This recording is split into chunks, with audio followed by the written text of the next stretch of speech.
Hey guys, it is Wednesday here in West Virginia, so it is time for a Wagon Wednesday video. And the wagon we got sitting here in front of us is one we've never done an unboxing on. I used to have one a couple of years ago, maybe 3 or 4 years ago actually, when I lived in the Philippines. So we may have done something back then, but recent years, since we've been back in the States, I know we haven't done something on one of these. This is the first time I've had one. And if you notice something different with it, I will swap it. The tire quality is not that good on these wheels and tires. They actually came off of the new ECTO-1 from YS model. And actually, that's the only one that has an issue. The back ones, it's hard to see if they have issues. But yeah, this one, it's kind of not seated on the rim right. Or the hole is just not cut open properly. But anyways, I may end up putting this one on the back and taking one of the back ones and putting up here. So anyways, as I mentioned, that came off ECTO-1. ECTO-1 is the most recent release from YS model. They released ECTO-1A first, back in, I think, March or April.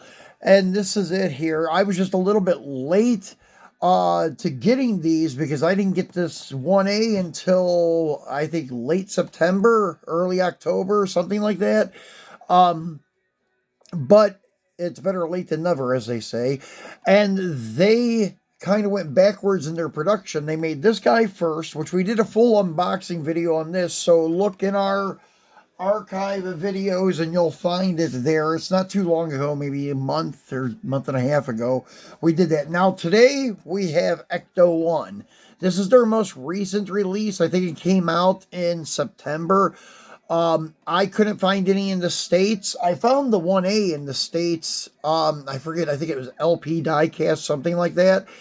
But I could not find ECTO-1. So I had to order this one from China. And the quality's okay. It's not as good as the 1A was. Mine had some flaws on it, and I'll point those out in a minute. But as I mentioned, it had these wheels and tires on it. And in the new Ghostbuster movies, when they found ECTO-1 in the barn, I can't remember if it had black walls or white walls. I think it still had white walls.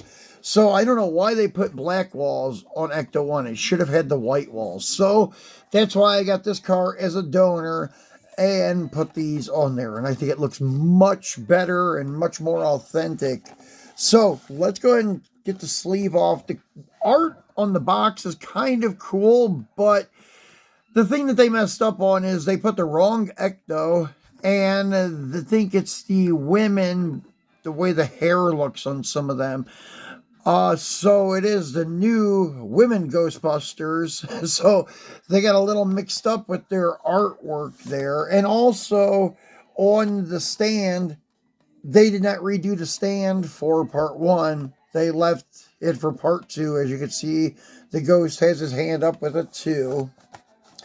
Now on the back side, it's pretty cool. It just looks like the not proton pack, but whatever the little trap is called to catch the ghost. So that's kind of neat. And on the bottom, it just has some writing to warn you about small pieces and such things like that. So yeah, the artwork, they got a little bit wrong. Same thing with the ECTO 1A. They put drawings of ECTO-1 on it. So yeah, they're a little mixed up on the artwork. Now the cars, they got pretty accurate, except for ECTO-1 not having white walls. So let's go ahead and take this dome off, and I'll show you mine. Now, they do give you little whip antennas that you can put on here, but the base of it that looks like the spring for like CB antennas, it's a little bit too big, so it's really a loose fit on these male ends on the front fender and over here on the quarter panel. So I'm just going to leave them off. They also give you, I'll show you. Give me 1 second. I'll grab it. Instead of explaining it, I can show you. And it is actually really, really cool. And really, really detailed for 1/64. Okay. So I'm going to leave it in the bag so I don't drop it. But here's the whip antennas. As you can see, the base of it is a little bit big. Now, this thing here is the remote control from the newest Ghostbuster movie because they have the 4x4 RC ghost trap, as you can see. That's pretty cool. And also the drone. So they have all of those little trinkets there. So if you wanted to make a diorama, you could and have those in action somewhere, somehow. But as I said, I tried to whip antennas, but I could not get them to fit on the thing properly. So I'm just going to hold off, just leave it like this. It doesn't really need them. I mean, it looks fantastic the way it is. And when I had this thing apart doing the wheel swap, because it has screws holding the body down, which is really cool. So it makes it really easy to mod. The interior is unbelievably detailed, like all the racks in the back for like their proton packs, and then the computer system. You can see all the dials and things on it. You can see a little bit of the detail through the window there. All the gadgets and stuff on the computer control panel back there. It is very, very cool. And then on top, they got all the details right for ECTO-1. And the problem that I have with mine is that I don't know, you can't really see it in the video, maybe a little bit. There's some residue there and some on the back too. I'm thinking that they put too much glue or adhesive, whatever kind of adhesive they use, for installing the windshield, or when they were installing the top pieces and got some on the roof here and on the back. And that's okay, I mean, because it's not that noticeable. I cleaned it up a little bit because there was dirt on this residue, so it looked gray, almost like the paint was thin. But after I cleaned it off, it turned out okay.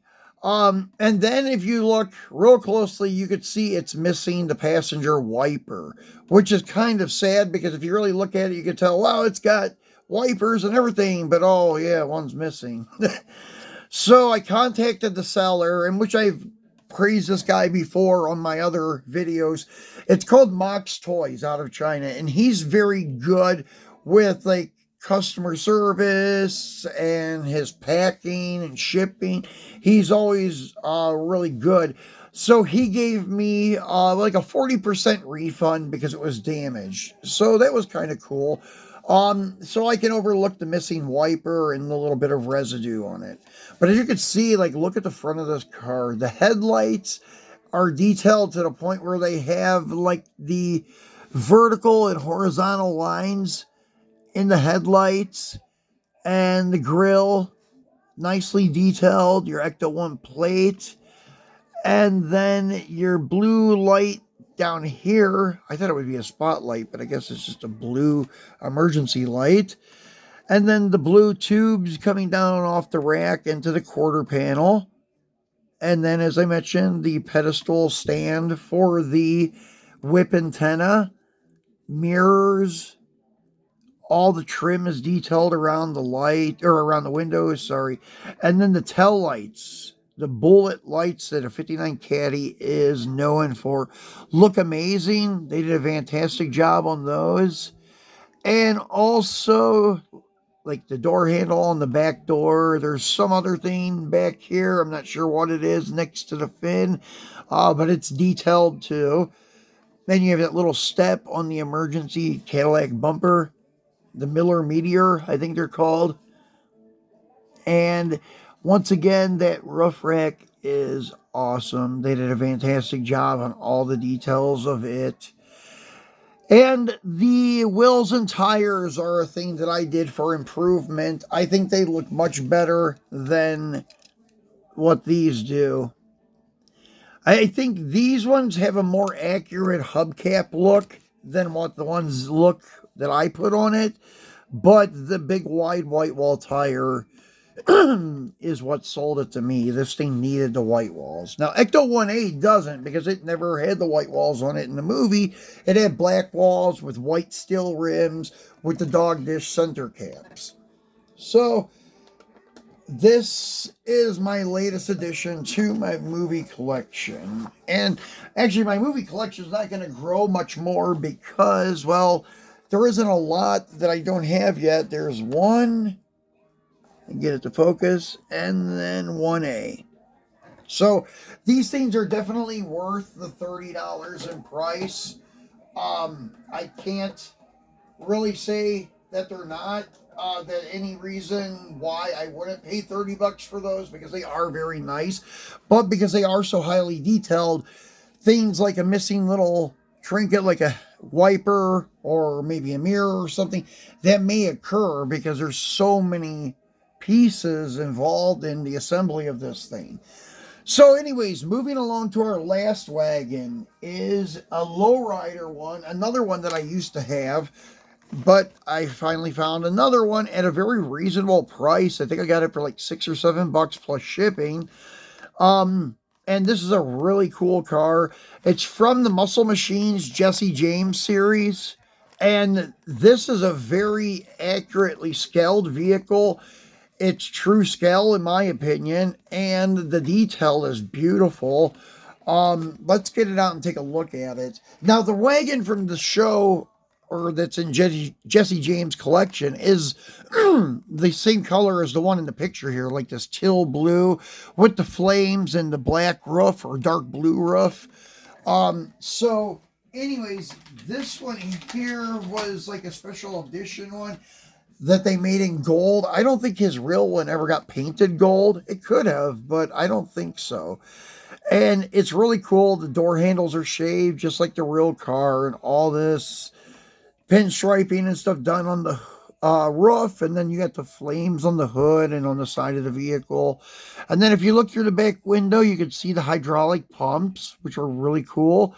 And flip it over, it's got detailed exhaust and your cross X-frame in the center, just like the 55 through 57s. Actually, I think all the Impalas and stuff, even after 55 through 57, had, but the standard ones didn't. Like convertibles and I guess the wagons had this X-frame, because I know like the two-door sedans and four-door sedans, I don't think they have just a ladder. Well, I know they have a ladder frame without the X in the middle. But the convertible, they did that for reinforcement, and I guess either they did that on the wagons too, or this wagon has a convertible frame under it, something like that. But anyways, it does have working suspension. Like now you can see it setting there, and that's just how much play you have in it. And when you set it down, it sets low, like really low. And you should be able to push down on it and it should pop back up, but it's so low that action isn't working. So basically, all I do is pick it up and then you push up on the rear end housing, and then the suspension springs up like that. So now we have let me lower the camera down. We have it in regular ride height. So now spinning it around to look at the details on the front of this thing. It's nicely done. It's got a custom grill in it. Opening hood, with the hood has the detail with the hood bullets. And another thing that's cool about this car is the engine detail is really good, but it's also an inline 6-cylinder. And that is really cool. Instead of like having a V8 in it and stuff, they just left it all bone stock except for the wheels and the hydros. So really cool. And then detailed tail lights and rear bumper. So, and then you just push up on the rear end, and then you are in slam stance again. And as I said, the one I had in the Philippines, you could push down on it and it would pop back up. But this one is a little bit extra low. Sometimes the front tires don't even touch. So you can't push down, it bottoms out. So you gotta reach under it, push down on the rear end, and then voila, you're back up to regular ride height. So considering that those things are very affordable, these wagons, if you want a cheaper adjustable suspension type of lowrider, this is a good one to get. The Impalas and other things that they make in this series, I think, are a little bit bigger than 164, but the wagon seems to be pretty accurate. But anyways, yeah, they are a cheap answer to adjustable suspension, but it's just up and down. It doesn't do any side to side, and there's no three-wheel motion, nothing like that. So, guys, that's it for our Wagon Wednesday. I hope you enjoyed it. And we'll be back again on Friday for our Free It Friday. We have some Yanko Chevelles to crack open for you. So those are going to be here on Friday, along with a couple of other things. So be sure to turn on your notification bell so you know when we do drop a new video, because a lot of times we do spontaneous videos through the weeks. And if you have not done so yet, please subscribe and help our channel grow. I appreciate each and every one of you watching, and we will see you again on Friday.